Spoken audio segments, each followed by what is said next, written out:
Off of your meds, I speak of praying a lot. It's every day that I'm out. You said you was pregnant and then I heard you was shot. Got a partner, throw papaya seeds into a pot. I know a shorty throwing shade on the nigga I'm not. It turns circles and you act like you invented the wheel. Always 1 foot out, you ain't in it for real. Every lie you told was white, first name was Jalil. I was still fighting my case, you came back on a pill. He was lost and didn't get a name till after the kill. It's not a fantasy, under heaven's canopy. No bars rapper, your lines a little staticky. I became everything a young nigga had to be. They hung us like a tapestry, a beautiful catastrophe. I vowed off of Nike, then they dropped the Andre Agassi. I'm dope, it's like a bag of D. The pain and the agony, it made me who I'd rather be. Dawg, that's a definite. Closing on the deficit. Up, we like the Jeffersons. Yeah.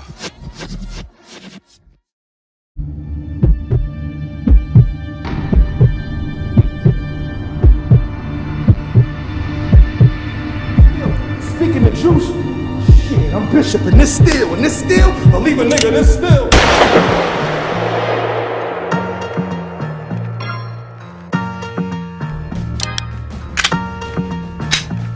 Let's discuss it.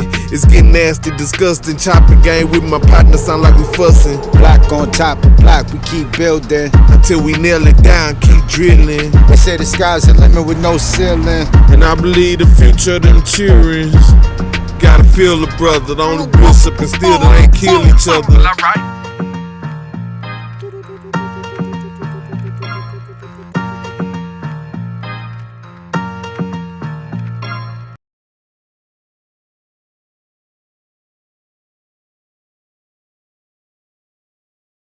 You know, what's good about summertime is like you can get fucked up early.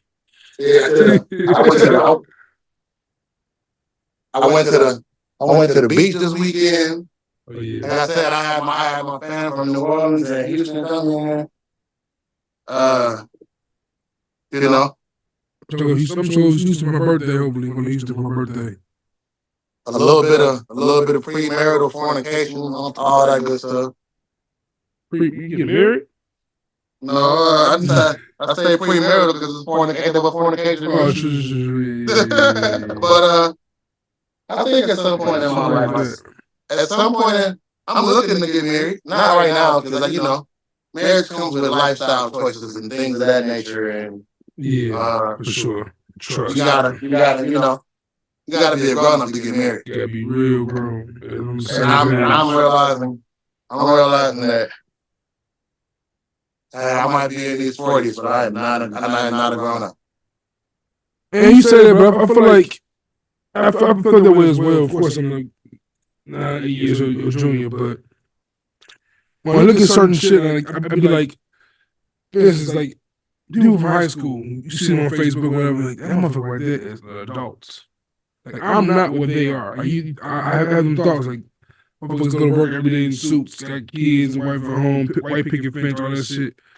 But I'm like, are they enjoying life though? Are they happy? I feel like with everything there's some sort of I feel like for you say you're not grown up. I feel like even though you got kids, whatever, you are very independent. You can pick up and leave. You should. You have a freedom that I think a lifestyle like that kind of adulthood would lack. It's like I feel like that's the crossroads for most people. Are you ready to sacrifice freedom? I'm saying for this perception of adulthood. Well, when I view marriage, my marriage is supposed to be as childlike as possible because I don't want to grow old with nobody I can't be a big kid with. That's dope. So that's a bar. So if the marriage has to be fun, for me, it's unbelievable that I'm even entertaining the idea. Let's crazy. We're opening the pod up talking about marriage. This is what happens when we do these late night pods, man. We do this, bro. It's organic, bro. We do this.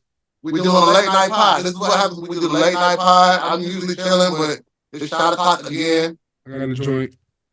Yeah, I got one sitting over here. But yeah, man, and it's funny. We're gonna get into because I've been called a baddie at least 11 times this weekend. I guess I'm gonna start embracing that. They've been commenting on my story. I just been getting responses like baddie, And what is that? Anyway, Man, what you doing? the fact that I'm entertaining the idea of marriage, because that was never, like I said, I'm cheap looch, man. So the fact that I'm even entertaining the idea, it would have to be a person that makes me, I can see myself going, with you. I've tried to do this before a million times, and I've forced the things that weren't natural. And in this situation, I'm not forcing anything. I'm not even sitting here saying that I'm. I gotta word this carefully. Because for our viewing audience, I gotta word this carefully. I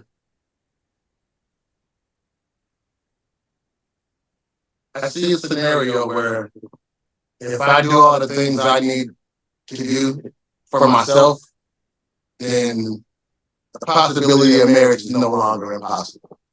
real shit. Straight up. I feel like I've had the same outlook in many ways. Like for me, like, I don't have kids yet. So for me, I really want to have. I want to be as stable as possible before I enter that stage of my life. And unfortunately, I'm saying, of course, time is not on my side. Like, you know what I'm saying? Like, you gotta get to it fast. And it's like, I just don't want to have a situation where I have kids and I'm not where I want to be. And I'm barely taking care of myself. And I'm adding on another. Bad to say this, but another bill. Which is like adding a big bill, like a lifetime bill. And it's like just like of course, if it happens, it happens. I'm cool with it. I'm cool with having kids, but I would love to just wait 3 more years, 2 more years. As much as I love my children, having kids in insufficient financial situations, that was one of the dumbest things I could have done. But what I'm understanding about life, because who don't want no money, right? Right.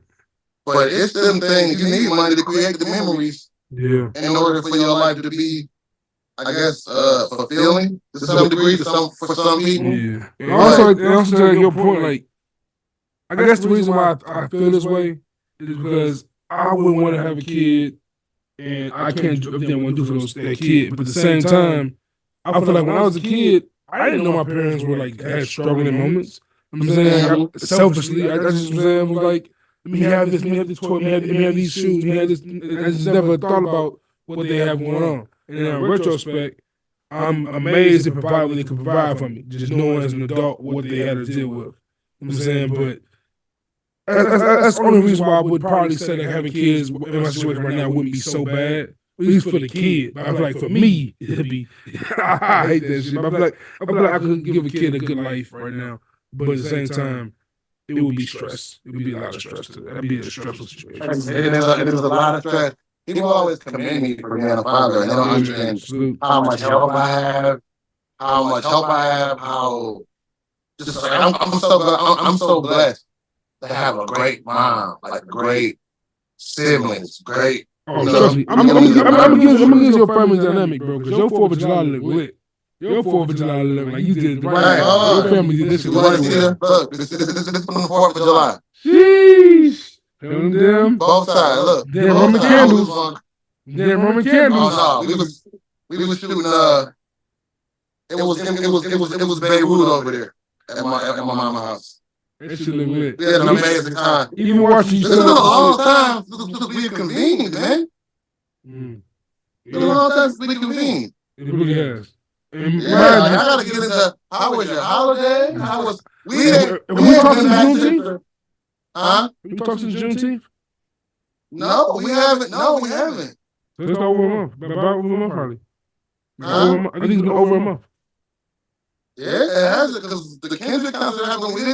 We recorded a couple of days before that, possibly. With Chris.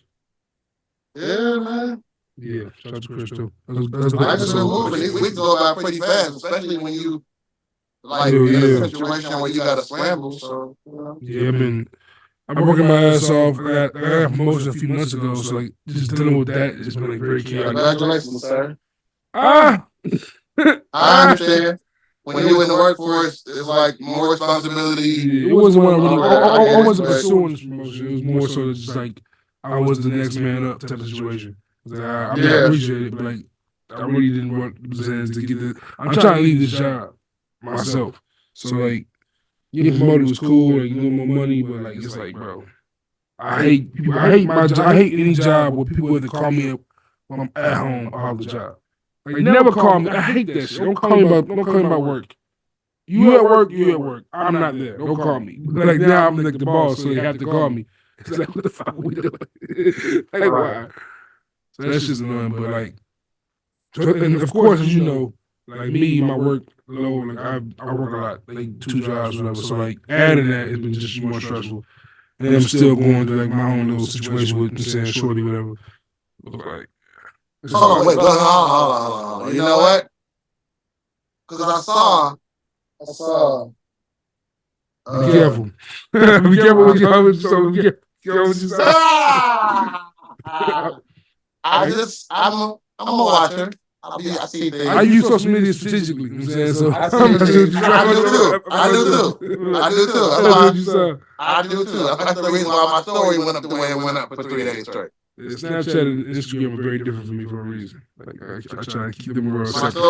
My story on everything was. Oh yeah, you was lit. You been lit. You been a lit motherfucker. You been outside. Don't say that. We been outside. I mean, I'll be outside. Just I can't judge you. Like, I'll be outside, but like, I don't see you promote your outside behavior too often. So see you promote it was like, oh shit, Vic outside. That nigga left it. So you be outside, you be low. So you be low key with it. Like, Close Friends was on fire this week. I ain't in this, ain't no idea. Like, I don't want no smoke with that shit. What you got going on over there? My close friends is all women. Salute to my close friends audience. Some of them give me topics on there about what we talk about on the show sometimes. I bring them. I guess that's why I'm a baddie. Let's get into it. Like, I bring the energy that apparently got some female viewers on this all hip hop show. You know, so I bring that energy.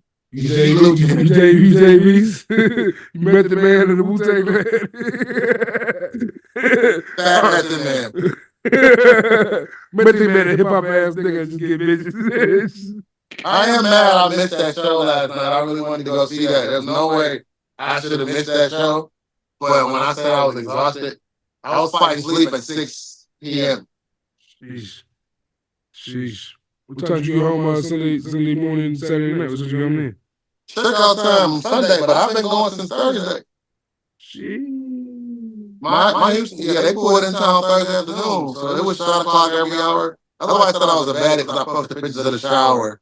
The shower was immaculate, bro. Like, who wouldn't have posted pictures of the shower in this Airbnb in the historic part of town? Like, who wouldn't have done that? But and they said I was getting a facial, so it's like, what, niggas can't have facials now? Oh, you using your pamper shit. My nigga, self-care weekend. I feel the vibes. Pretty weak is what they call them, I guess. You know, I was trying to. But that's what niggas do. Like, hey, I walked around scruffy. I scruffy on the floor for real. But you know, you got that thing flying in. Gotta get right. Gotta get it right, get quick. Gotta get right real quick, man. But shit, like you said, we missed a lot of topics. And might as well introduce the podcast in case y'all don't know where y'all at. Y'all with Bishop and Steel. I am your boy Juice, known as Steel Situation. Here with the boy Uncle Vic, the Bishop. What's going on, buddy? What's the word? Uncle Vic the baddie, apparently. Uncle Vic the baddie, the Bishop. We'll get into it. We'll even get into it. From Detroit and Chicago in the building. And you mentioned we haven't spoken in a while. And you're right, because a lot has happened, especially in music. Like, music has been on, this has been the craziest summer of music news I've experienced in recent history. Like, no question. Like, between the releases, of course, the closing of the chapter of the Kendrick Lamar and Drake beef, like, it's really impressive of a summer of hip hop. Like, I guess the song of the summer by default would have to be Not Like Us, but there've been so many albums that dropped this year, and this summer has really been eating up music side. Like, for me, I've enjoyed at least 3 music releases album releases in the last month alone. Like 3 that are definitely gonna be on my top 20 albums of the year list, I'm sure. Like between Rhapsody and Lupe and Common and Pete Rock shit is crazy to me. Like it's like very underrated. Like, it's really like, man, these niggas is coming to play ball. Bodie James dropped the joint with Conductor. Yeah, Fire. I mean, it's so much heat outside right now. It's so much heat. Maybe I am a baddie because I've heard none of it. You better listen to Sexy Red. Get it sexy.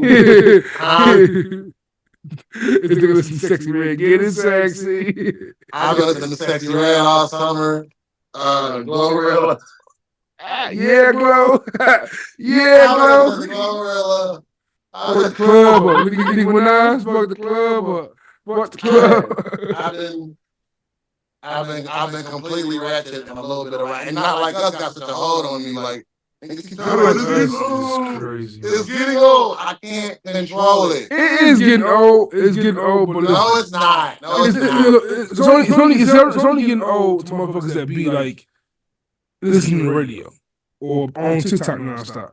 For me, it's not getting old because I don't be on TikTok for real. I don't be sending these reels. I don't be on the radio. So when I hear it, I'm playing it. Like if I don't really hear this, I'm playing it. If we go outside, we gotta hear it at least 7 For sure. It's getting played in the clubs, played. I'm at the point right now, a car could drive. I live on a busy intersection. It's haunting me. I can't. What? I was 11, so that makes you about, I think you was 20. So I'm ignorant. I'm asking this question, but I also have my thought on it. I think I know where you're going. Is it? 50 Cent? No, I'm going either. Either? Okay.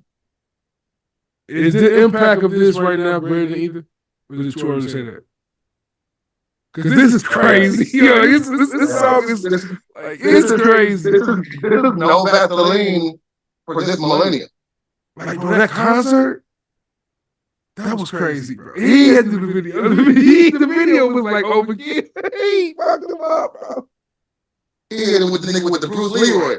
No, you ain't doing the science. That dance ain't, that dance is Hotline Bling. I know it is. That's crazy. That nigga's like a methodical. Drake should have left that man alone. That man is an evil. That boy is an evil genius, bro. No, what about the people saying shout to Cole backing up? It's still fuck Cole. I ain't gonna lie. People say he's smart for getting out of the gym. I'm still not rocking with Cole for that decision. That decision's trash to me. Oh no, he was a genius, 100%. I'm not rolling. I'm not buying. But if you was beyond the beef at this point, no Vaseline. When you listen to No Vaseline, you don't think about the beat. This shit is made back to back. Look like it never happened. Yo, back to back age so bad because of this. Like, it don't even feel like a bad diss song no more. Back to back, it's like a love time. Back to back was popping in the clubs and all this shit. Them lines don't even hit the same. That's your girl tour or your world tour. That don't even hit no more. Hey, you call you a certified pedophile. That don't hit like wop. I'm gonna do my stuff. Every bar quotable, dude. It's crazy. Why you tired? Trying to start a chord when it's probably A minor. When he did that, it did the hopscotch. That arena went quiet, and we did the hopscotch to that shit in the video. The hopscotch to the A minor in the video. Man, nigga devious, bro. I have not blood walked this much. I'm probably why I'm getting doing this shit for no reason. That's probably why I'm getting in shape. Because I blood walk anytime I go outside, I blood walk at least elbows out. Bro, it's just, hey, Kendrick, man, you know. That's why we only got to get into the concert. We see how amazing it was. It's been talked about. Niggas don't want to admit it, but Drake is Ja Rule, man. No, he ain't that bad yet. He's too big. Yeah, I mean, does that mean that his career is going to play out like Ja Rule's career? No. But culturally, Ja Rule had way more. Ja Rule had to deal with a Hail Mary song featuring Eminem and Busta Rhymes. No, what I'm saying is Ja Rule got stumped out. Ja Rule got stumped. Ja Rule got stumped. Did you see his post? Where we had the shirt on, rap, some shit. Oh yeah, Trey. Rap is a joke, something like that. Yeah, that's all that shit. Yeah, nigga finna, whatever. But I told a bunch of my homies, right? Because most of my time listening to music these days is on shuffle of some sort, or I do like Apple Music does the whole create your own radio station, or whatever. And I think it was Thursday last week. 10 Bands came on. And I'm gonna tell you right now, Drake get one more of them joints, get a joint like 10 Bands, circulating. Like, he can bounce back way back. Like Ja Rule, He's gonna bounce back anyway because he's one of the biggest stars in the world. So when I call him, I don't know, bro. I don't think the bounce back gonna be that easy for him. Them songs here with Camila Cabella, kind of. It will be, bro. You got Drake got cult, my nigga. That's like Eminem. Drake got a big ass cult. Bro. He's beefing with like all his like friends though. Like, who's gonna he collaborates? Who collaborating with? Who's he gonna collaborate with moving forward? He doesn't have to collaborate with anybody. He's Madonna at this point. Madonna came to an end, bro. Madonna's Madonna's selling out tours right now. I'm talking about making new music. Like, she sell out tours forever. I guarantee you, her new music probably does numbers because she got not Drake. At this point, probably not because a lot of her fans probably dead. But I'm saying like everyone on top comes to it slows down eventually. Everyone slows down. And honestly, I think so. Are you saying time? So are you saying Drake is at that point where it's he's at the beginning of his decline? I believe so. I believe unless he hits me too, which is why I like him to go. Okay, I agree. I'll tell you that reason. Like, even with Hov, right? Like, at that time, once again, I'm just much younger, but Nas, even though the narrative was that Nas been falling off, like, and like same with Kendrick, like, the narrative about Kendrick was Mr. Morale and Big Steppers was a motherfuckers was dissing that album. Like, it won Grammys and shit. I think it was an incredible album, but I still don't want to hear it. Yeah, not at all. But like, and for Kendrick to be able to do this to Drake at this point in Drake's career, and on top of that, the crowd of people that are kind of in support of Kendrick and that are literally people who are against Drake, I feel like the fans for the most part could play the both sides. Like, yeah, Kendrick won, but Drake's still Drake. I feel like his peers though, if you're a Drake peer, you're what's the word, champion Kendrick at this point, you're definitely shitting on Drake. Like, there's no, I don't feel like there's a way that you can play both sides as a peer. Yeah, which to me is a good thing. No more, I ain't gonna lie, bro. No more Drake in Future. No more Drake and Rick Ross. No more Drake and just the number of. But you don't believe that kind of stuff can run its course? They're not gonna hit the pinnacles that they hit before. Yeah.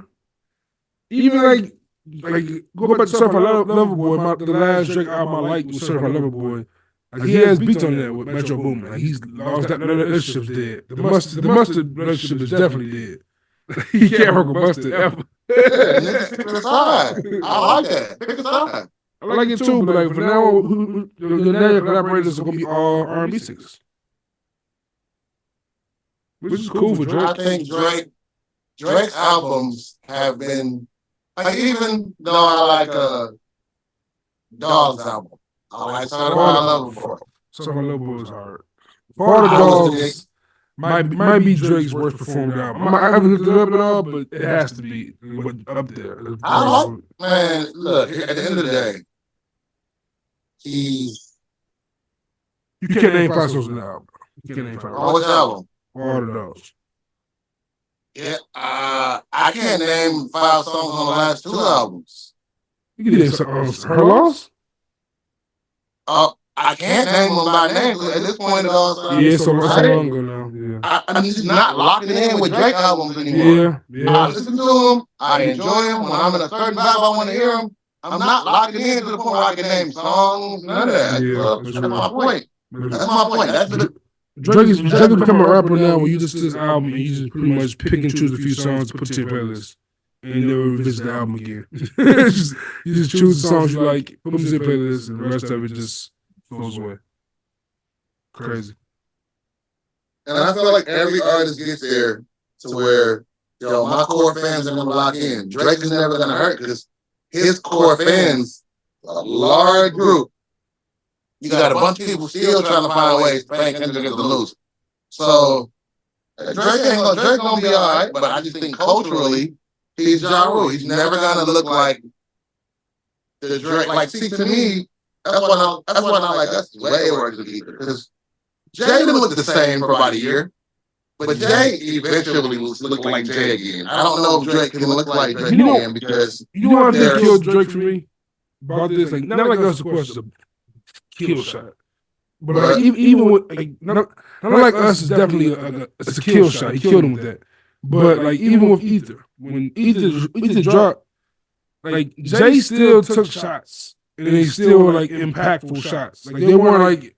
I'm saying they didn't hurt. You still wanted to hear Drake shoot. You still wanted to hear Jay shoot. But yeah, it wasn't like we don't want to hear Drake shoot back. But you know why though? I feel like the reason we don't want to hear Drake shoot back is because when he did shoot back. Like Hard Part 6 came out after that shit. He pretty much like tucked his tail. Hard Part 6 was like an admission of loss. I swear, like he tucked his tail. Like Hard Part 6 is like with J. Cole. It's the J. Cole apology. It's J. Cole apology. It's the same shit. Like they both light-skinned niggas, bro. They just tuck their tail, went home on their head. Oh, that's too much smoke for me. Get me out of here.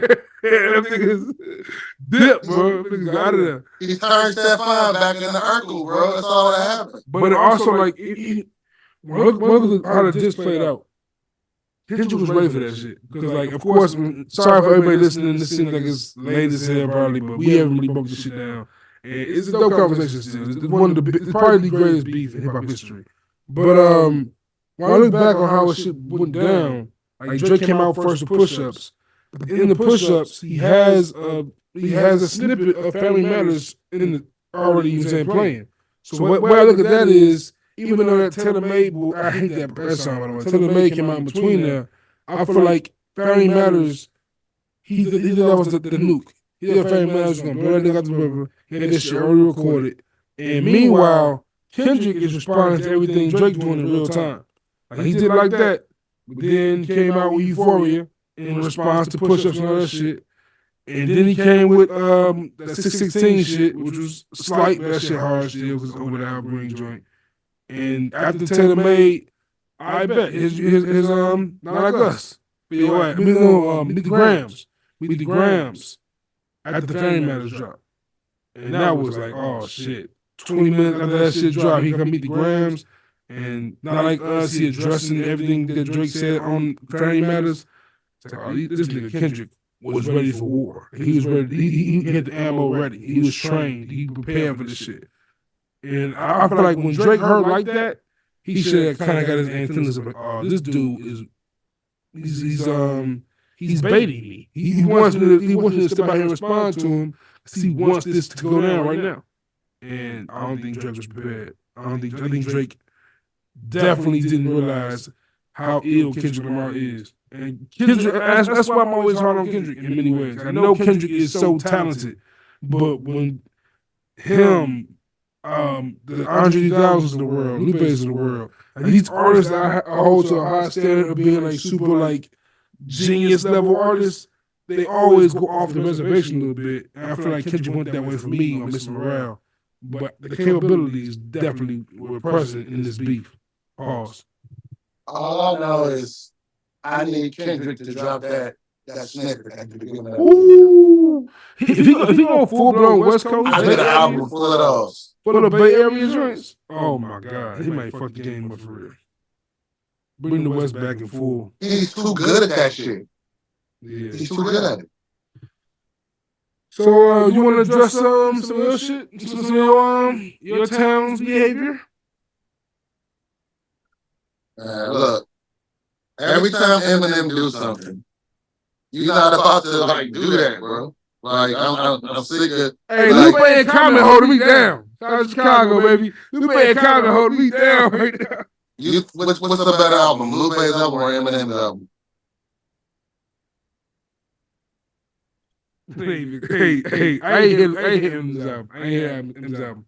I haven't heard Eminem's album yet, but Lupe album is the best album. Wait. You change that before you get mad. It's my favorite album of the year. Not the best. What, Lupe? Yeah, Samurai is my favorite album of the year. I play that shit in full, 1 through 8. I don't even like it till like 3. You know the first joint, Samurai, the title track? The first song? Nah. Number 1 hit, man? You like mumble rap? Mumble rap is fire. Mumble is the first song that I get into that I like a little bit. Mumble rap is hard. Yeah, it's hard. Once again, like I'm a Lupe raps so well that it almost makes me overlook the fact that he don't make good songs. He don't make good songs anymore. And Lupe used to make really good songs. So I agree with this take. I just feel like this album doesn't fit that. I feel like this album is the first time. This album is the first time I feel like Lupe's made some good songs. Like I agree with that. Everything you said, I agree with entirely. Like, I've been having that same issue. I don't think these are good songs. I think he's rapping well because he raps well. Like the songs don't have no. Like there are a couple joints on it that I said, "Oh, there's Lupe." Yeah, we know he can rap well. I feel like Lupe don't give niggas soul no more. Like, he just rap well and say a lot of deep shit, and it just sounds very like whatever that tone is. Like we get it. He raps in that pocket. It's like that's where I'm at. I don't like music. It's definitely a melancholy, very vibey album. That's what I wanted to say. Melancholy. But like, yeah, exactly. And I agree with your take. Like I said, I agree. For years, I've been saying Lupe is not able to make good songs, and has been focusing too much on like recreating that Mural vibe. When Mural was an incredible record, he spit his ass off Mural, but you don't want to hear Mural 25 times. Like, no one wants to hear that shit over and over again. I feel like Lupe was trapped in that box for a minute. And that's what I felt like. Yeah, being super lyrical. I felt like listening to him trying to recreate Murals, and it's like I don't want that. I just want you to make good ass music. I felt like the sound of this album was very like I guess I hear the Murals influence on that. This project he has like that same kind of beat, the same kind of like that kind of vibe to it. I feel like he's being less lyrical Miracle Man. I feel like he's being less. That's why I enjoyed it more. He had more melodies on it. He's being more playful with his flows than he's been over the years. Like that's why my main knock on Eminem is I wish M would just calm the fuck down. Like, I was gonna say, well, let's get into it because I don't think this was a bad album, and I think he actually rapped like he didn't rap so.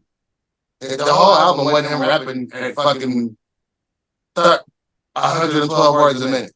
I felt like he slowed down. I felt like he made a conscious effort. You can hear the Dre influence. Oh yeah, I heard was that Big Sean song. I was like, okay, I'm gonna the album. See, for me, I'm more so. I heard that first song. I heard the Big Sean song. It's okay. I wait till Vic give me an opinion, then I listen to it. I can't. I like that shit that with him, Baby Trying and Big Sean. I like that. I like that he reached out to somebody in the city that's not cliche. That's not like affiliated. Cliche Eminem affiliate. Right. Like somebody you would expect. Or Roy's like, I'm not a big Baby Trying guy, but that's not my generation. That's not for me to really. But I like that he tapped into somebody from that pocket. I wish it could have been somebody a little bit more Boldy. Like something like Boldy. A little bit more street. Yeah. I would love to see Eminem if you're going to reach back out to the Detroit artists. Because Baby Trying is, I guess, a street artist, but I still feel like he's in that pocket of like rapper. Zelda, yeah. Zelda vibe. So I would have liked to have seen him reach out to a Vezo or a Skilla or a V's even, or just like I want to see him reach out to the artists that people don't expect to see Eminem align with. And we got like posse tracks where he puts everybody on one, but no, if you're gonna sing because Big Sean don't count no more. Big Sean and Eminem to me is in the same classification as far as Detroit rap goes. So I would have just liked to see more Detroit influence on him. I would have liked to see more features by, like you said, Bowie types, Griselda-esque rappers is what the hardcore hip hop fan wants from him. Mm-hmm. And I've only heard the album once, so this is not my critique of the album. I don't know whether I like it or dislike it. I don't know but I did get what I expected from it, which was a full-blown tirade on cancel culture, him being tongue-in-cheek and saying a lot of shit that today would be deemed very cancelable because he probably one of the few artists that can do it and get away with it. But it was what I expected, a rap Bill Burr album. You know what I'm saying? So when I only heard the album in its entirety once. I heard some good rapping, I heard some good bars. I like the production. I like the production more. You could hear Dre's influence in it. So I thought the album was cool for what I heard. I don't think it was bad from what I heard, but it was too much going on this weekend for me to fully dissect. But I laughed a bunch, and that's what I wanted from the album. I wanted to laugh at a lot of, like you said, a bunch of shit that's like, yeah, you can say this, but I hope it serves its purpose. I feel like this album you got to look at with a theatrical ear. It's like listening in the theater of the mind, or like it's like listening to an album that, okay, I got to look at this whole picture being painted to see what you're trying to give. He tweeted out that it's a concept album. Conceptually, I like the album because it connects a lot of his career, and I feel like he had fun making it. Do I think it's supposed to be something revolutionizing? I don't even know if M has that in him anymore. What does he rap about at this point if he doesn't rap about the things that happened in his career? Does Eminem rap with Kendrick? Yeah, it's on one of them M albums. They got a song together that people don't really like because it sounds like a cliche Eminem song. But Kendrick went off in that. That's on Marshall Mathers LP too, I think. But it has that, it almost sounds a little poppy. So I don't think it's not him and Kendrick rapping. It's just them playing with syllables.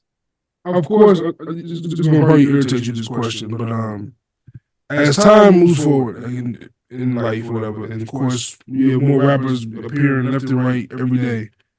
Does M's standing, is it at risk of dropping if it hasn't dropped for you already? I mean, if someone, I don't even know what dropping would be for him anymore. It's like when the him, the Nas. Me growing up, Eminem was like damn near. Felt like he was cemented in the top 5, top 10 realm of music. And for I don't feel like it was ever that way. I feel like he was for a long time. I feel like people have always kind of put the white thing next to him like an asterisk. That's why I feel like in the third album, you get the line that goes, here's a list, here's the order of my list, and it goes Reggie, Jay-Z, Tupac, Biggie, Andre from Outkast, Jay Corrupt, Nas, and Diddy. I feel like he's always been, I feel like when he raps, that's what Eminem makes music for. For his name to be along those names, I feel like, yes, the rapper said, but I don't think the fans have ever said that. On that Big Sean and Baby Tron song, I think he even took a little dig at Billboard's list where they put Jay-Z at 1 and they put M at 5. He was like, you got people on the list above me who are already something he already killed.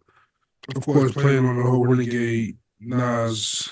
Oh, that's the Jay-Z diss? I was trying to find it, and I'm like, where is it? It's very subtle. Everybody made it seem like he was it's not really a real big diss. People just overhyping everything because it's 2024. That's why I like the album. Because it's like he got one song where he just jump on the song and go, fuck that people. Like, where he... That's funny, though. That's funny. You never know. To me, it's like a rap Bill Burr comedy album. Where he's just saying a lot of wild shit, the shit that we loved him for, and he's not too much harping on the fans, and people not respecting him as a rapper. I always struggle putting this into words, but I'm trying it again. So like for me, Eminem skillfully has never really fell off of me. Right. I'm not sure what transpired but like the way he delivers his words now, like even on his best project I've heard over the last few years with making a murderer, whatever that's called, is he still has like this delivery that just sounds like he's trying. His delivery is not sonically pleasing to a lot of people. Yeah. That's my same take with the Lupe album. So I'm not mad at nobody having taken the Eminem album. It's not digestible for the song. On the M album, all the songs that you can hear like I said, you can hear the Dre influence. You can hear that Dre worked with him again. It's like he's screaming at us all the time. Like even like on My Name is very is the like Eminem like standard song. Right? That's the one you want to get Eminem style. That's the go to. That's like prime. And you know what? Listening to Lupe's album, I was listening to it going, oh, I see how people kept saying that J. Cole was born. I get it. Yeah, I mean, that's, but I didn't listen to J. Cole like he was born. And Lupe being on a repetitive cycle at this point for me is like, it's kind of boring to me. And like, which I get, and that's more like going back to like your favorite joke, me being so Aquarian, because like my favorite J. Cole is the J. Cole people were saying he was born. Like that's my favorite J. Cole. Like this new J. Cole was great. Like he's doing his thing with the flows and rapping shit. But I loved, J. Cole fucking what's the boring song? It's always bash on.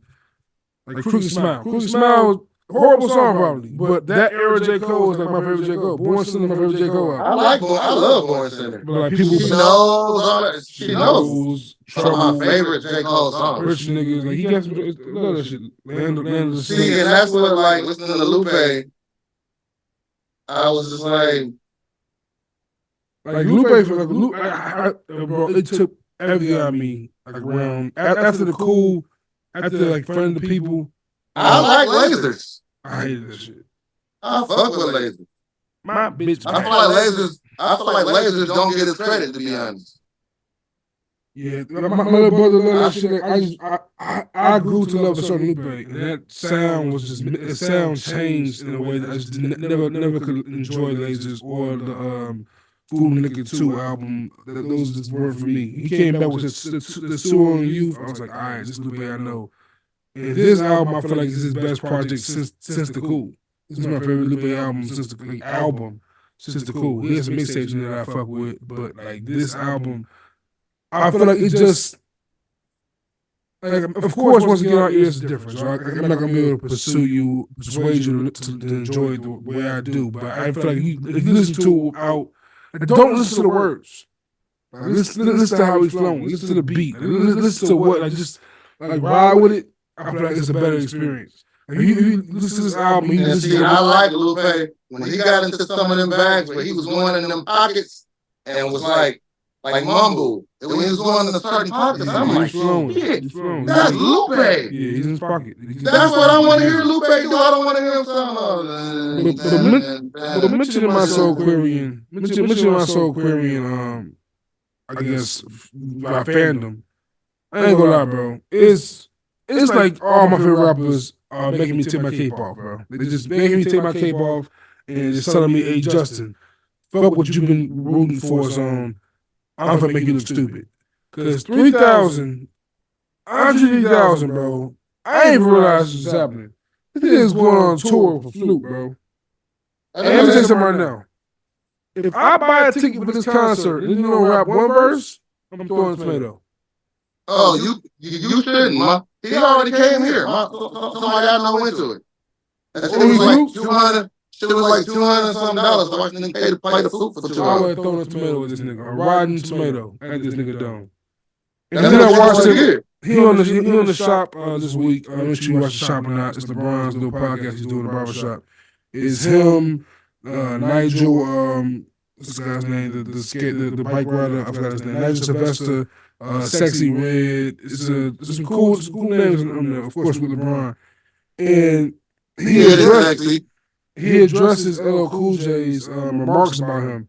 When LL Cool J was on the shop, LL Cool J was like, he gave Andre his flowers. I love him. He's a genius. Woo. But when he says he has a CSO, he rap about it 50 years old, besides like prostate cancer or whatever, shit like that, or getting a prostate check.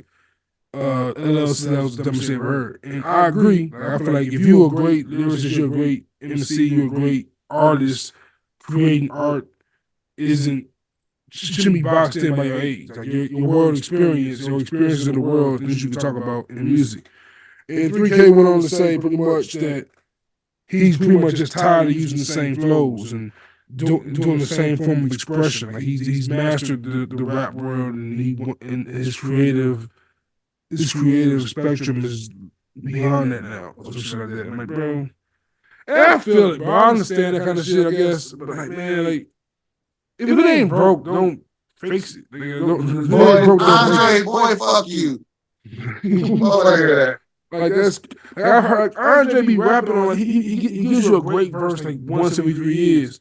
Like, bro, you still got it. Like, why you? I don't understand the Well, he has to accept. Well, Andre has to accept. Life of the There's Body gonna with be Kanye. people. I get it. Look, he's doing that for him, and by all means, he has the right to do whatever he wants to do for himself.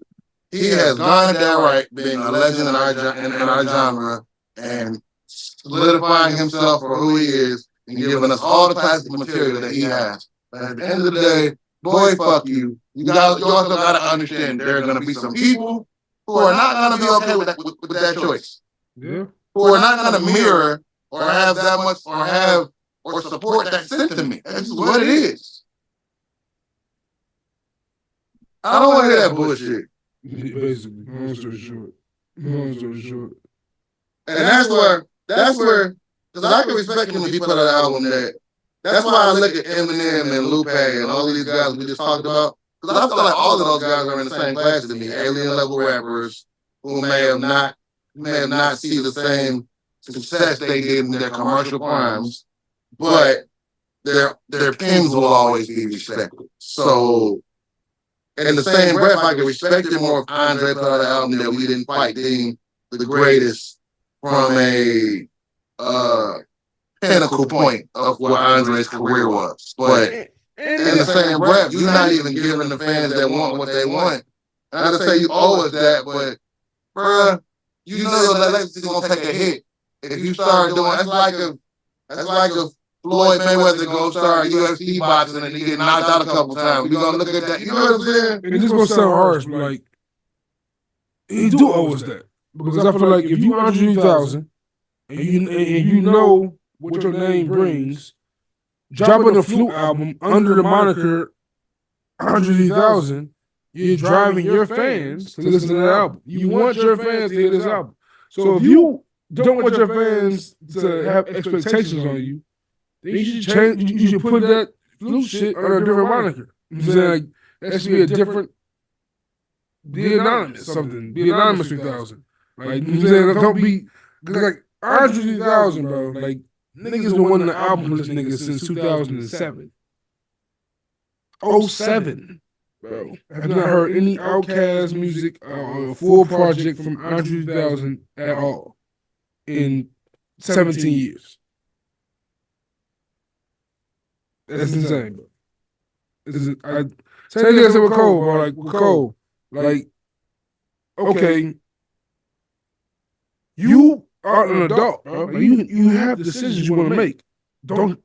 If you don't want to say anything, let's say, what's that Kanye bar from? They can't tell me nothing, or is it from Flashing Lights? He goes, "Don't fix your lips like collagen. You're gonna end up apologizing." You know what I'm saying? Like, can't tell me nothing. Can't tell me nothing. Like, don't fix your lips like collagen. You end up apologizing. Like, you finna apologize. You finna backtrack. You know you're gonna do that. Like, why even step out there like that? Why put yourself on the forefront where you know it's gonna result in you backtracking? It's immature. It's immature and it's naive. It's naive. But I'm at that point where I don't need an album from a lot of these niggas. Eminem, I thought the album was gonna be dope, and from what I heard, it's dope. But I don't know what people are expecting from him. Like, this is what I expected. I think people with him, same thing with, to a lesser degree, same thing with Kanye. People just hope that they can get a new project from him and just hear something that's gonna blow their socks off. Like, It wasn't that old feeling. Like, it wasn't that feeling that the person used to bring. And it just hasn't been there for me since like '03 for Eminem. Most is like 2011 when But I think a lot of the feeling that was built on him was the shock factor, and it's hard to shock us at this point. I said on this podcast before, but like, I work in a job where, unfortunately, I have staff that are like 19, 22, 17. These kids, and in their world, like Lil Wayne is like old school. So like, for me, I agree. I'm not expecting or looking forward to any album from most of the yesteryear rappers, but at the same time, when you do hear them come out, you hope that it gives you that same energy you used to have. Like, for me, with Common, right? My big knock on Common always has been, like, I think the thing about Common that's dope about this project for me is it's been so long since I heard a Common project. Like, if Common dropped a project every year today, I think I would hate most Common projects. But the fact that it's a refresher. It's like a refreshing feeling. I haven't heard Common in this light for me. Common had other projects in a lot of years, but since nobody's smiling, like back in 2000. That's probably my favorite Common project. Like, that project was so hard to me. Like, this album he just dropped right now with Pete Rock, it gives me that, like, I can feel his enjoyment, his thrill in the music process and in the rhymes and the flow. Like, it's still the same Common flow. It's still the same. He's doing the same spoken word ass flow, but it's the energy is there. You feel it. Like, you can feel it coming out the music. And like, for me, it wasn't for you, but that Lupe album, it gave me a reminder of what Lupe used to do, what he used to bring, what he used to give me. And for a lot of these legacy acts, you want that nostalgia feeling. And I feel like tries to reinvent the wheel in certain ways sometimes, and it just never clicks with me. Like, he tried, like, what I also hear about Eminem today, it's kind of like what people used to hate about Fabulous back at one point. Like, he does these current event references in his songs, so the next time you hear it's immediately dated. Like, back in the day, like, doing a 9 Inch Nails reference was cool, but like today, like, you referencing like certain shit, like, bro, I don't want to hear Eminem rap about Sexy Red, or I don't want to hear Eminem rap about these things. Like, it doesn't sit well. It doesn't sound organic, I guess. It sounds forced. You know? But like, for instance, if Hov dropped tomorrow, like, I would hope Hov doesn't go the same approach he would last time with the whole money phone thing. It was cool, but at the same time, it's like you separating yourself and you pretty much pointing out that you're the old guard. I would love to hear Hov album today, though. I doubt we get one because of the whole Diddy thing, but I will hear Hov album today. I think we get one in the next year. I hope so. I just don't know what Hov rap about, what Hov would sound like. I can't imagine how Hov would sound on music today. I can't even picture it. God did it was just 2 years ago. What was? God did it was just 2 years ago. That's a verse. That's a verse. A verse is different. Like, that's kind of like why I always, and I hate saying this, but it's hard to always defend that Andre 3000 was a top 10 rapper because people always say never had a full project. Now, of course, my argument was always Outkast had. That's how long ago? Do the math. It's get ugly. 2016. Yeah, that's a long time, bro. He had a phase still. Nigga has long locks. The nigga locks is down his back, but that shit crazy. It's just like, what would it sound like? What approach do you take? Like, in 444, he had the benefit of the world kind of being focused on him and his family at that time also. Like, he was apologizing for some shit. Like, he had a lot of angles he could take. What's the angle for the next project right now? Good question. You know what I'm saying? Like, you gonna talk about Diddy? You gonna talk about it? What you gonna do?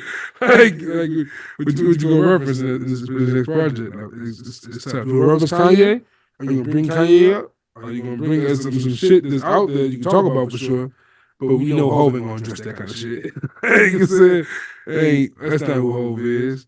You gonna just diss the NFL some more? Like, you know, I don't know what Hov rap about right now. So to that point, I understand 3K's stance, but rapping like 3K, I feel like he can rap about anything, and with no expectation. Hov is a business. He's a walking business. So him rapping is different than anybody rapping. He's that, like, Nas had the ability. Nas can just, he can go underground approach. I can just go ahead and be, you know what I'm saying, QB on the track. Hey, who says Hov can't do it? I would love it. I don't think he would. That might need to be the direction. I don't think he would. Back to the roots. Oh, cut the blocks off and come give us Caesar Hov back. I wish Hov. Now I feel like Hov's legacy is being played with because the last thing we have from him is Hov sans bravado. Hov with Hov not flexing on niggas. So I feel like maybe we need that direction, not necessarily because Hov's so wealthy, he can flex on niggas in ways that people don't even different. I feel like that's why Magna Carta gets a bad rap because he was flexing on niggas in ways that we didn't understand. Time for wasn't time for in our culture wasn't time. It was, but not in our culture. When I look at it, but why niggas wearing time for it now? Oh, yeah. So, but at the time, everybody hated the album. I thought one of the albums that I thought was dope when it dropped, and now it's not everybody's. I'm gonna be real. I'm not sure what a Lil Wayne album sounds like today.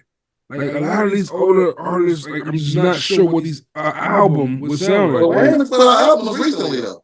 Yeah, I feel like none of them have been like he's the Eminem rap necessarily, but Wayne has had an album with an impact or that's worth noting in a long time. Like Carter 5, bro. When you toured with Bono and them and true, all these older acts, I'm with you. Drop albums. They sell the records they sell. They do the tours they do. And I'm sure a lot of the young indie rock fans don't look at these niggas and revere them like they're fans different. So that happens. Yeah. That happens. I thought that happens with time. Their fan base is growing older. A lot of them millions of motherfuckers who bought CDs are not here anymore. Yeah. The impact is not the same. Or if they're here, they're very different people. Yeah, that's real. I feel like that's true. The impact is never going to look the way it used to look. Hip hop is, but see, that's the problem. Hip hop is. Look at what Nas just did.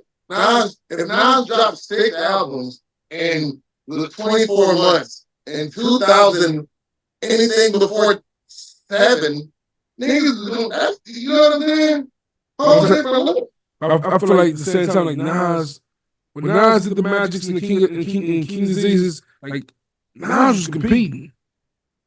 I'm saying, I feel like in hip hop, like that's the difference in hip hop and rock and pop, like, and that's why Drake is going to survive. I feel like if Drake wasn't pop, he wouldn't have survived. He won't survive. He'll be Ja Rule, like you say, he'll be Ja Rule.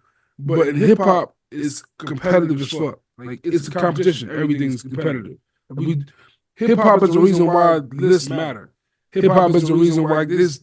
All hip hop, it's all hip hop related. I give it 100% credit. The reason we have debate shows on sports is because of hip hop, in my opinion. Like hip hop is what caused this shit. Like, who's your top 5? That's not the sports shit before hip hop came around. Who the top 5 was, who the top 5 receiver, who the top 5 hooper. That's hip hop shit. And I feel like it's unfortunate because now this hip hop sport is now aging. And we're now pretty much discounting our veterans in the sport. Like, niggas don't want to hear these rap albums from Eminem. Of course, some people do. People want to play that shit, of course. But at the same time, from my perspective, at least as a fan, when I hear Eminem, I like to hope that Eminem compete is in the competition. I want to hope that when Jay-Z drops, his project is in the field. Like it's in the mud. I want to see a Jay-Z project go against a Kendrick project. Like when what album was that? When Magna Carta dropped. Magna Carta dropped. It was the same week as Wale, Big Sean, not Big Sean, Wale, J. Cole, J. Cole, Kanye, Kanye. Mac Miller. Like, it was that same week. I remember that shit like it was yesterday. It was like, oh, this is a moment. And fucking Wale moved backwards. You know what I'm saying? Cole stood tall, and him and it was Yeezus, Born Sinner, what was the Mac album? I forgot the Mac album just dropped. This is the red cover. But that and Man Carter, it was all the same week. It was a crazy time. We want that. I feel like I want to see Drake. That's what Drake. I bring this interview all the time. When Drake did Rap Radar, he talked about how out of him, Kendrick, and Cole, he's the only one that is really trying to be a rap star. The rest, they just make music and go home. Drake is outside. He's competing nonstop. He's with the. Like when Kendrick did the breakdown and that shit, like, tell what you want about Drake. He's competing with Lil Baby. He's competing with Future. He's competing with these motherfuckers. Cole and Kendrick in their own world. They ain't got to worry about what Lil Baby and them doing for real. Like, they don't really got to. But Drake was actively on that. And that's what made they competing. What realm are they competing in now? Because they're not competing. Who's the best rapper alive? Who's the best rapper active? Who's the hottest? Who's the one? Who's the front one? Like right now, number one rapper in the world probably has to be Kendrick Lamar right now. Until then, whatever happens. That's what it is. Like, I feel like J. Cole was in that conversation for a long time. At this point, because at this point, I guess you'd be more the expert this year on this because honestly, I ain't been listening to a lot of rap. I've been listening to a lot of like turn up music and bullshit. Boss Man D-Lo, all them niggas. I've been in a little bit of that. I've been on like old school Rick James. I've been on oldies. I've been on my rock shit. I've been on my rock different genre shit. I have not really been, and as far as new artists, I've been listening to new alternative, like these guys called Sleep Theory. They make alternative rock, but the lead singer's a black dude. The voice is cold, so I've been listening to shit like that. So I guess if we're doing midterms, I haven't heard every. I could probably name my 5 because I can just pick out what stuck to me this year because I haven't been listening. There's only been a couple of albums that I've been going back to. And even the ones I've been going back to, I haven't been going back to them a lot because I've been all over the place sonically. Don't be a prisoner of a genre. So if you have like 5 projects you wrote this year, it doesn't have to be rap. That's what I'm saying. A lot of projects I've listened to aren't new. Okay. I haven't been listening to a lot of new projects. If I was doing new projects, I guess it's but for me, the project that really keep Uncle Murder's album, I keep going back to. You're saying that. J. Cole might delete later. Tough. Rhapsody. I love Rhapsody's album. I've been going back to that. Please don't cry. Ransom's project this year. That was January, right? And Bodie's project. Bodie's tough. For me, mine been kind of offsetting lately. I posted my shit on Facebook a couple weeks ago. I think I'm gonna keep it the same for the moment, but like it's an interchangeable titles in there for sure. Number 1 for me probably have to be. It'll have to be for me. I play it so much right now. It's Louis Fiasco Samurai. Hold on. Good. Brief intermission. Hold on. Yeah, I was hearing calls. My daughter's out with my cousin, so my cousin was like, "Yo, I'll bring her in the morning." I'm okay with that. One more kid-free night. Hey man, shout out to the good family, man. So that family dynamic. Shout out to having a big, beautiful black family. It takes a village. Man, and I got a lot of village. God bless. But I had to do a 5 this year. Like I said, man, I've been playing the fuck out of the Samurai with Fiasco. Like, honestly, I'm not sure by the end of the year if it'll be my number 1. I doubt it'll be my number 1 by the end of the year. But right now, I just gotta say, because I'm playing so much. Number 2 for me and which could easily be number one, is No Worries. And it's a pack of knowledge. If you know me, you know I love knowledge, man. Knowledge. I can listen to knowledge beats just like regular, just no problem. 1988 is one of my favorite albums. That nigga's a menace on the beat side. 10,000 proof. Nigga's a menace on the beat side. But him and Anderson .Paak, No Worries. Oh, wait, did Sir's album come out this year? It did. Yeah, Sir album dropped this year. Oh, that Sir album. That's tough too. I gotta put that in there. That's Sir album. Tough project. Especially if you playing in the Sheets. If you playing in the Sheets this year, put that Sir album on. Or Lucky Day. Lucky Day on the fucking side, Lucky Day's algorithm is a tough album. I ain't heard Lucky Day yet, but I keep hearing good things about it. But While by No Worries is definitely number 2 for me. Number 3, I'm gonna have to go with Cole. Might delete later. I'll agree with you there. It's Cole. Might delete later. That project is still nasty. It's still nasty. Sticking Stones, 3001, Crocodile Tears, Pie with Daylight, man. And also, of course, I love the original version with 7-minute drill on there. But what can you say? What can you say? Number 4 and 5 are tough. Number 4 and 5 show that the West Coast is definitely holding it down right now between Kendrick and these two niggas. It can flip flop either way. Right now, I'm gonna say number 4 is Schoolboy Q, Blue Lips. Oh, I forgot about that. That's in there for me. Tough project. Tough project. And number 5. I'm gonna go with Vince Staples' Dark Times. Tough project. I heard that the other day because you kept saying I listened to it. Yeah, that's very melancholy also. Very melancholy. I like the album, but after coming by and comparison is the comparison is the thievery of joy. But after the last 2, this is good, but. Oh yeah, like Vince been on the run. Like the last 2 projects he had, I think the first one was called Vince Staples, and the other one was called Ramona Park, Stole My Heart, Broke My Heart. Ramona Park broke my heart. Oh yeah, that shit. Those 2 projects is tough. Those 2 tough. I agree with you thoroughly. But yeah, the good call on that Sir project. Sir project was tough. And shout out to the homie Chris, Chief Chris, on the pod last time. He made a great point on Facebook today. That Marsha Ambrosius project, not talking about enough, Joe. That shit's tough. I ain't heard it yet. Marsha Ambrosius. But Marsha ain't never put out no trash in ever. Marsha been one of them ones to say yes. I'm saying Marsha Ambrosius and Dr. Dre project is definitely tough. It's not my top 5. It doesn't get that much replay for me, but this is definitely a couple of records on there that's super hard records on there for sure. And I mentioned Lucky Day already. Also, Algorithm, very tough record also project. Yeah. But mention the albums.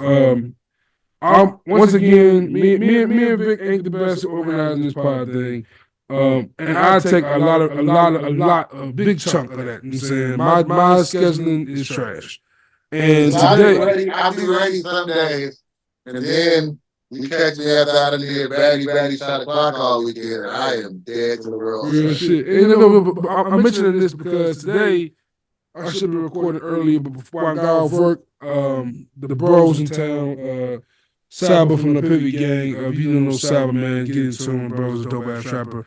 And I had to stop in and check him out because tomorrow's his birthday, so when he drops off, he'll officially be 30 by the time this episode drop. Bro will be 30, so happy birthday to Sab, and happy birthday to Joe Chill, who I'm saying his big bros and my homie from high school, man. He joined the 34 club before me. But today is the 10th anniversary of Sab's first, I guess, official mixtape release. I'm not sure how that shit works, but it's called Comfort Zone, and he's putting shit on all streaming services as of today. So if you're a Saba fan, if you're not a Saba fan, you need to get in tune with Saba. Check this shit out, man. Comfort Zone officially streaming everywhere. I'm going to get into that because the first thing I ever heard was his first album. Okay, bucket list. Yeah. So, for me, like, and once again, like, of course, maybe because I was around, I love Comfort Zone. That's my favorite project by bro. Like, same thing with Kendrick.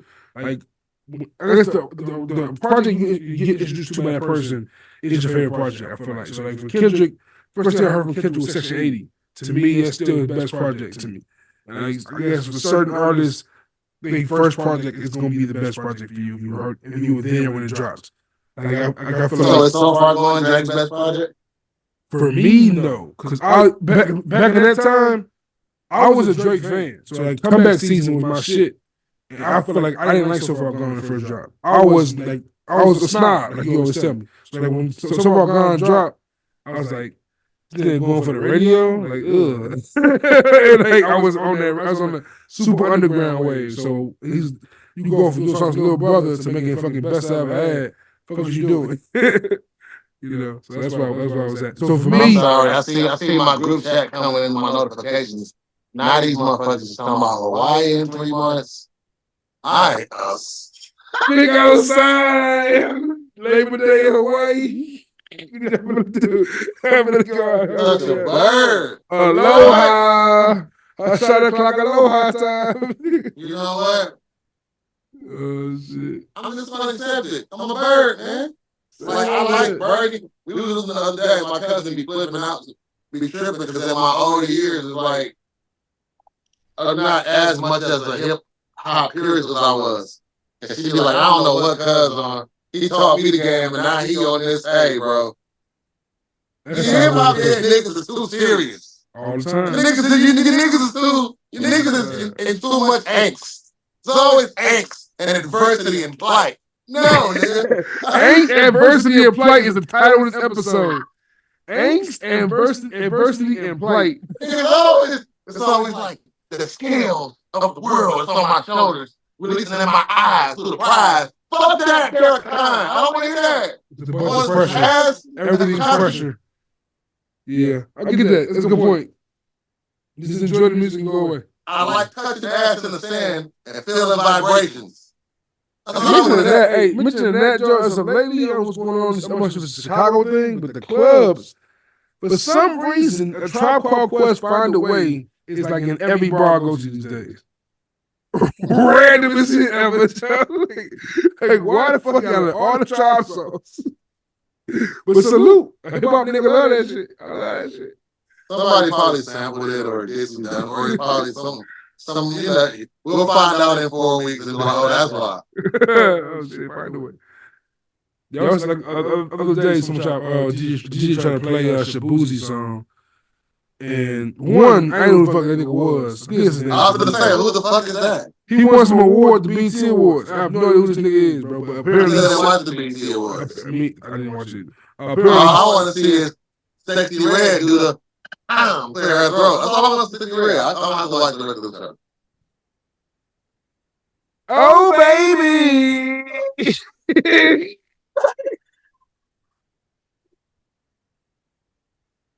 Hell no. Hey, shout out to Drake though. Drake got that shit on. I don't even really like Drake. Hey, that's the rebound. Hold on, wait. That's the rebound he hit though. He got BBL Drizzy flip. He smoked that shit.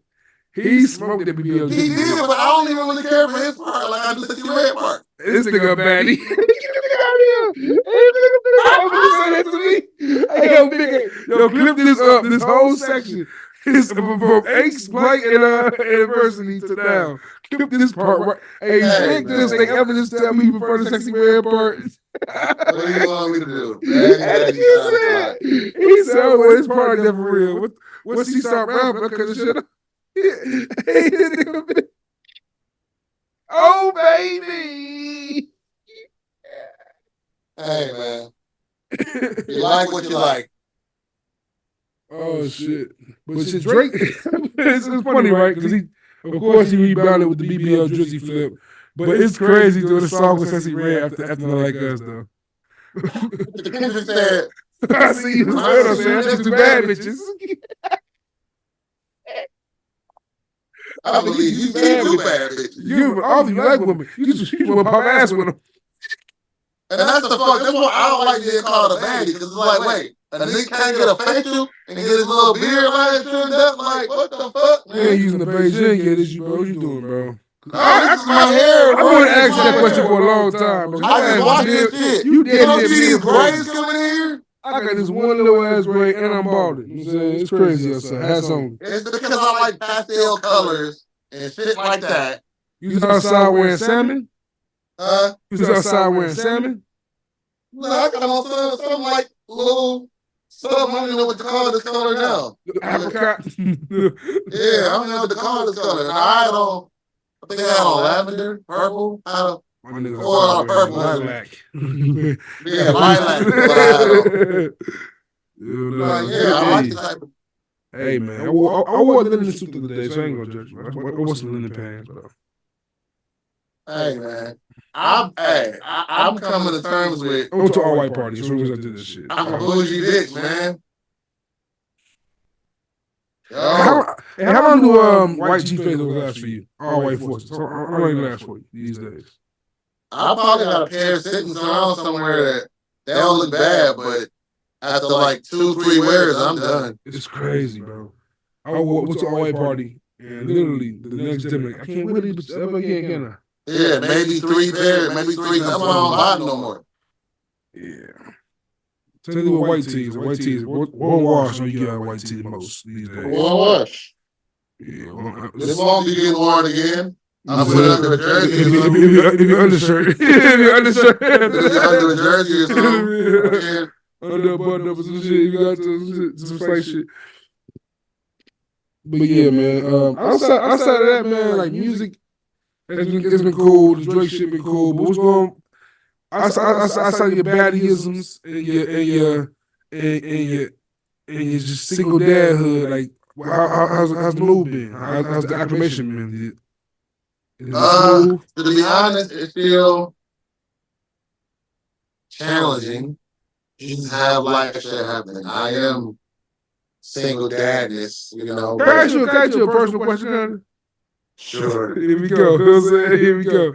Sure. Here I go. This is my problem. I talk too much. Did your ex follow you on social media? She doesn't follow me, but I'm sure I know who follow me that she know. So let's go get back to your activities.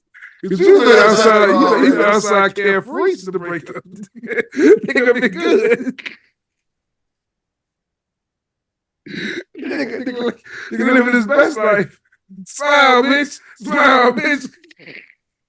Living my best life. Hey. The views and segments of Juice are only his. They do not reflect both co-hosts of Bishop and Steel.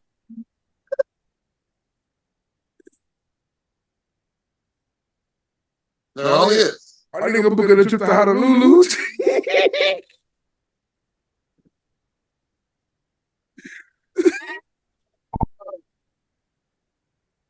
I hope she don't watch this show no more. Yeah, shit. This Hey, whole section I'm going on living out TikTok. loud, man. I'm living out loud. Living out loud is fire. I'm living out loud a little bit. Sometimes I have to question myself, like, shit, I post this? The best post shit. I'm going on a hiatus after the summer. My birthday is in 3 weeks. Oh shit. Watch my story that weekend. Big Leo. Leo.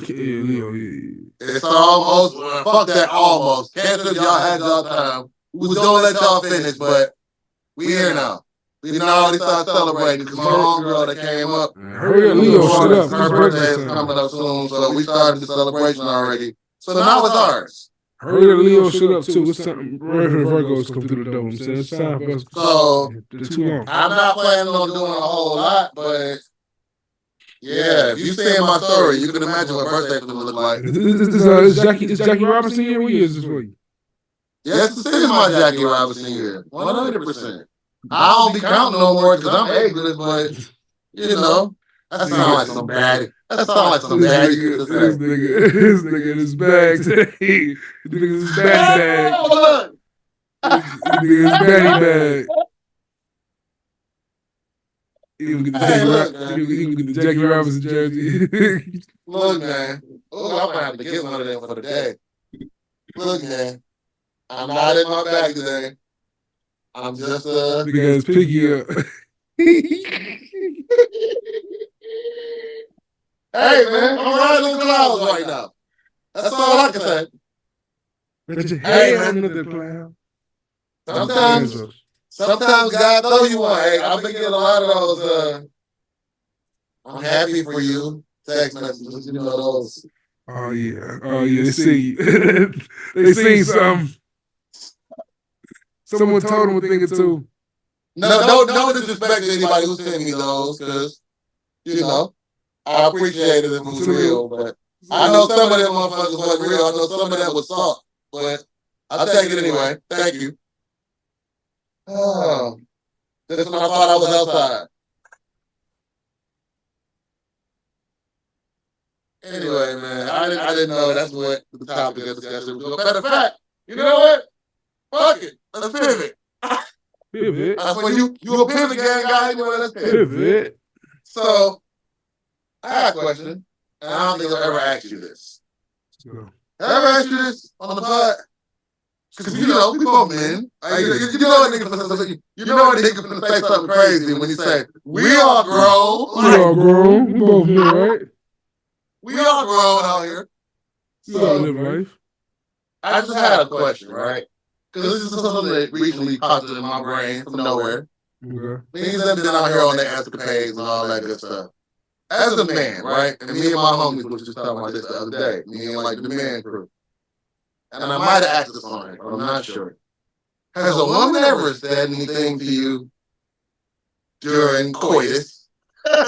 Doing coitus, like Big Bang Theory. Doing when you're doing sex with a woman, bro. Has a woman ever? Women say stuff. They got this shit. Men say stuff. We all say stuff, right? Yeah. What's the coldest thing a woman ever said to you during sex that made you feel like, yo, I'm put down. And they were like, I'm just like the go-to. Okay. What do you think? Because there's a few that like standard, like that's like them the regular Douglas shit. But there's like, think about it. Some of your exes might watch. They go like, I ain't say that to this nigga. That's who you ex for a reason. I think you muted yourself, man.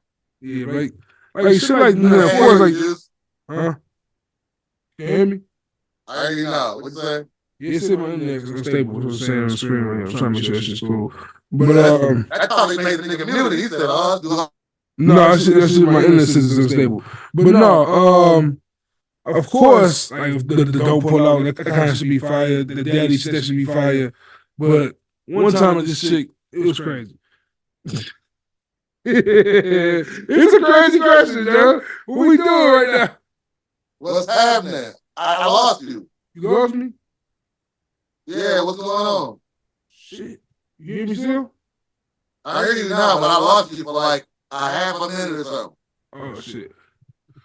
So like typical shit is always cool. Like saying, don't pull out shit that should be fired. That kind of shit is always great. But like one time a chick definitely told me like, man, of course the main one. Like you said, I want you to have my kids. That shit.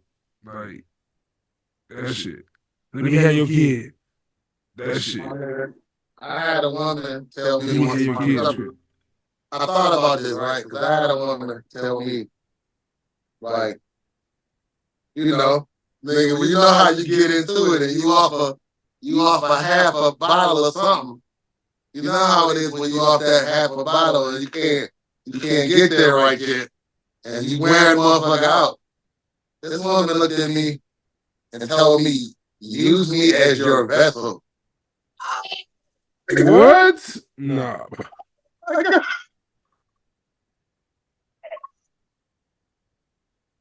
Hell no. Like, nigga, that nigga, I asked the homie, but anybody ever told you that? She wants to buy. Anybody? Bro, find you a woman that has a moral of the story, find you a woman that has a way with words.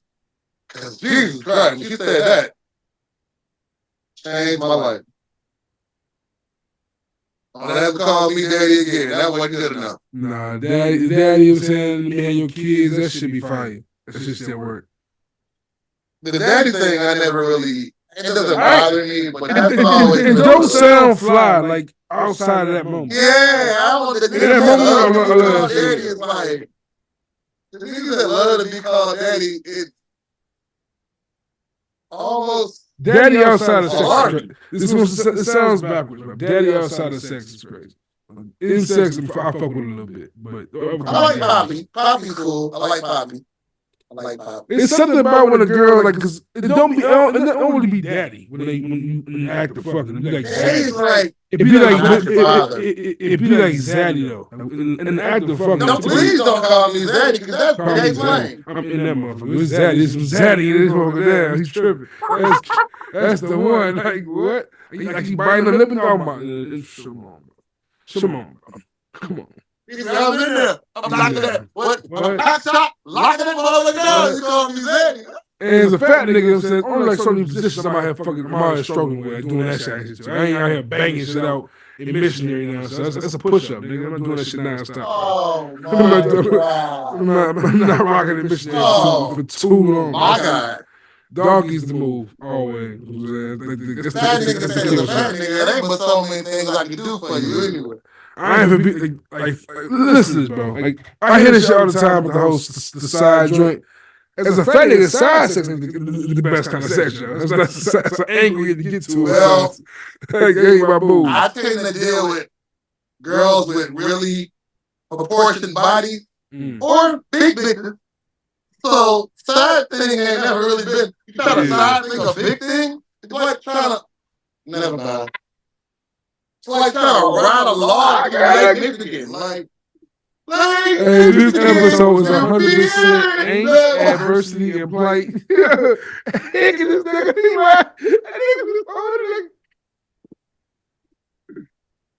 You still hear me? I hear you. All right, cool. Hell no. Hey, I done for a long time. That was my thing, man. I was a chubby chaser. Jump on the back of that. Break the walls down. See, for me, being a big nigga, it was a long time in my life where I was against the whole big girl thing. I'm a big nigga. I ain't want to kill my bitch. You never want to fuck with a big girl because that's too much rubber. Nah, you wrong. I met recently, you know what I'm saying? Recent events.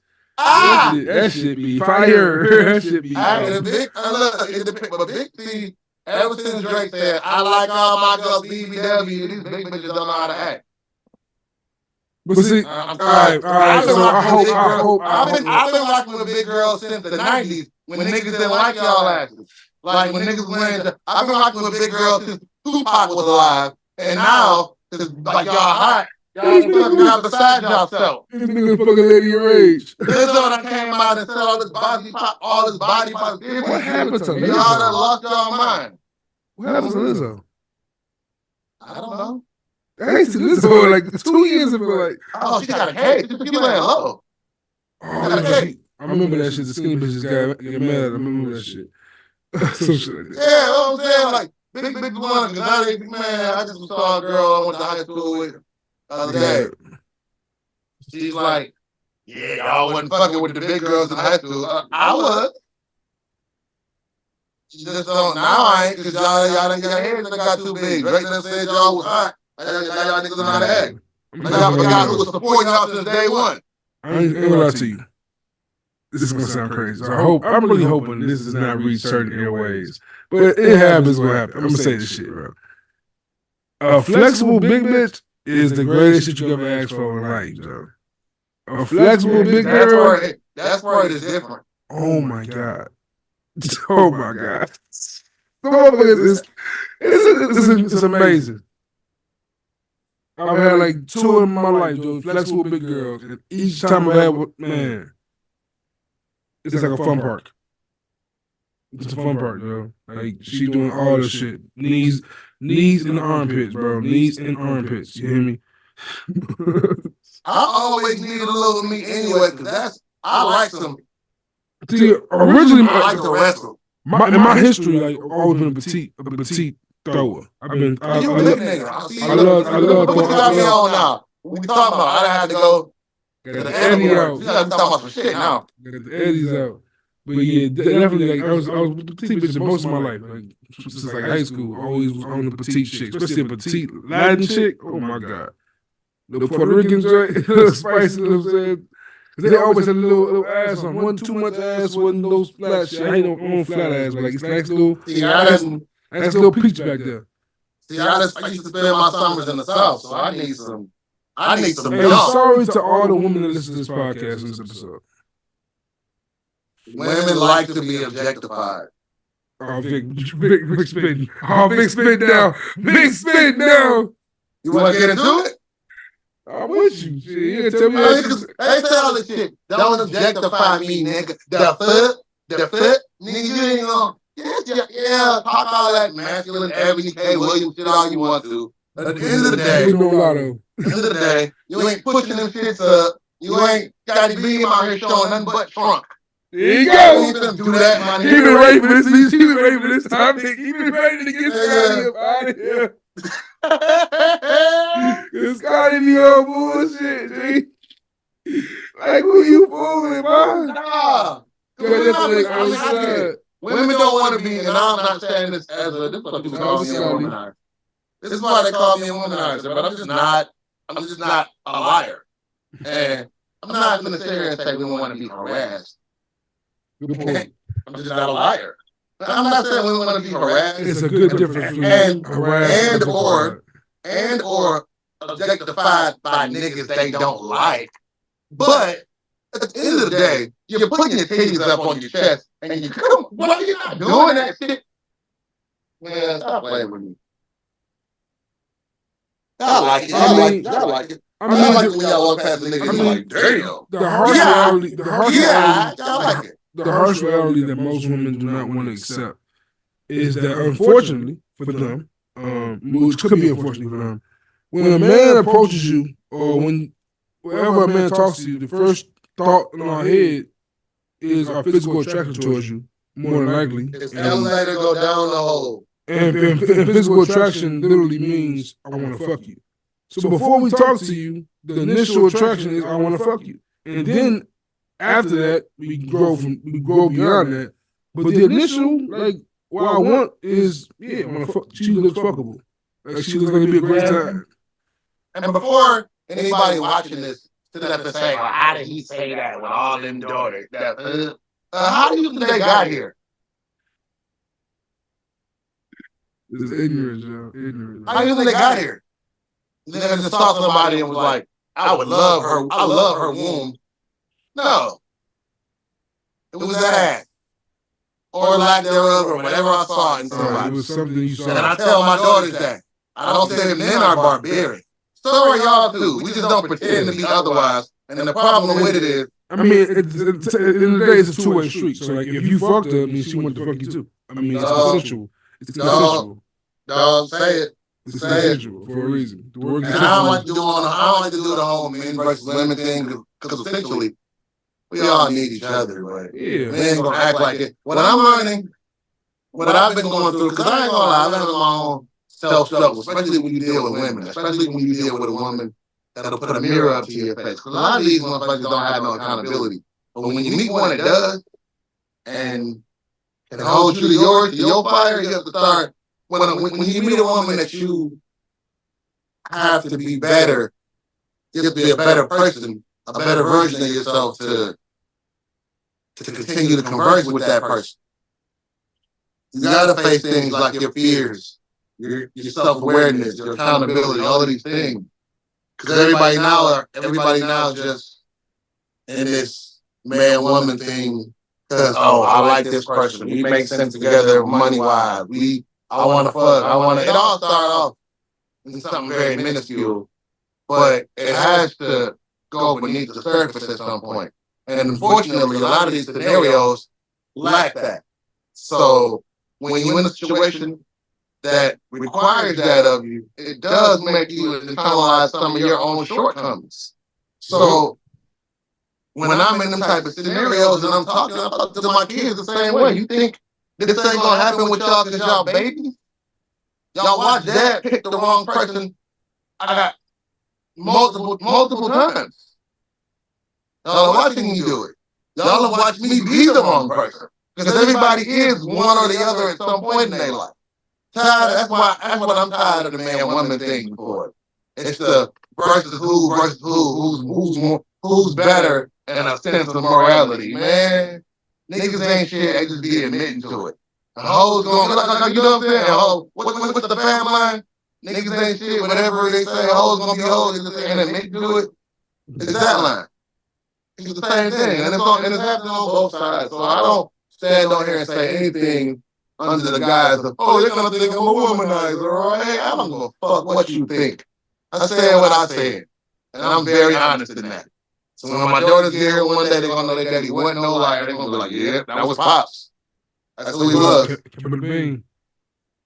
I tell them the truth. They be like, oh, when you're a daughter, what you want me to pretend with my daughters that this element don't exist? So when they get out here, they're completely blind to it.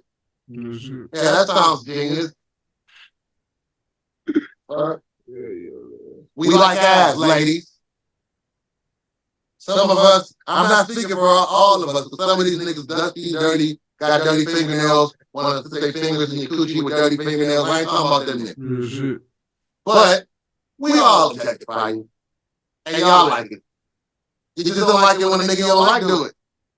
And it's gonna sound crazy, but most women objectify men in a certain way as well. It's different, not sexual women. It's more so typically financial or some sort of. Not necessarily I want money from you, but I want you to take me out. I want you to do this. I want you to provide. Like it's different ways of objectifying. Like women we like, we want to. Like what they got. Men the women like what they got in the pocket. You know what I'm saying? Man, we get gawked at and catcalled. We get gawked at and catcalled too.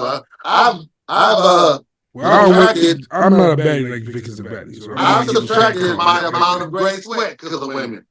Oh yeah, that's a I don't even wear gray sweats the same no more because of what y'all done made gray sweat. So don't sit here act like we just do that. Maybe put some drawers on, bro. No, that's what you mean. Wear your drawers with the gray sweats, bro.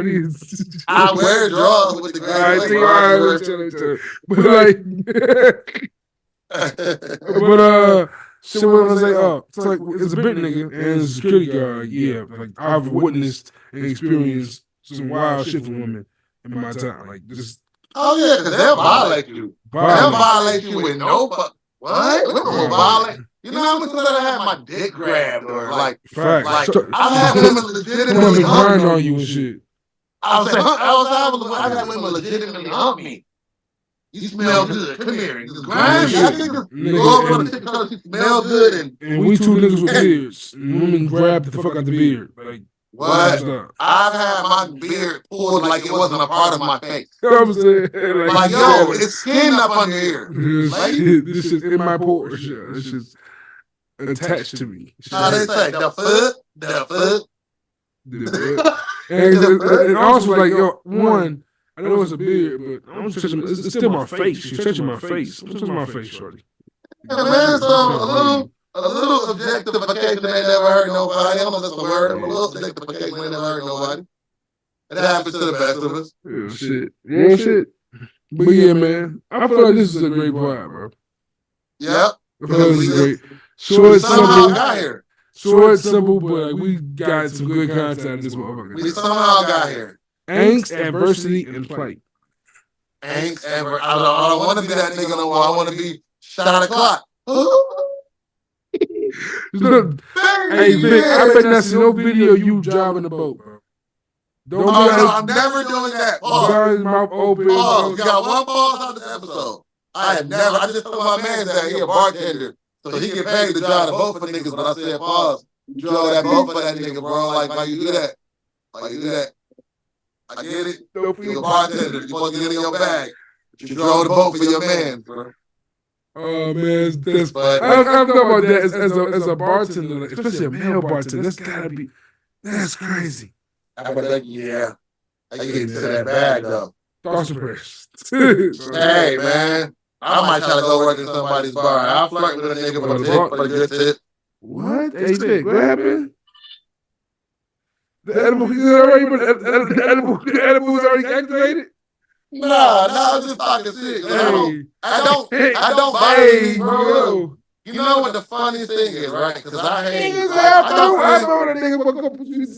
because I got friends that's gay, right? And like, when I'm out with niggas, like, because the funniest shit, pause ain't really funny to me. Pause is really funny when you saying to somebody that's actually gay. Hey, but this is within your friend group. Don't just be doing this, you know. But so I say shit sometimes. It's just off the wall. Not no Charlemagne shit, but not that far off. It's like, whatever. Pause, nigga. Whatever. Yeah. But it's like, if I'm at a bar, I'm not finna drive no boats, but nigga, if I'm finna get a nice ass tip, I'll pour this shit over. Hey, I'll pour it. Go ahead, little nigga, take this shit. Take this. It's big, yo, big.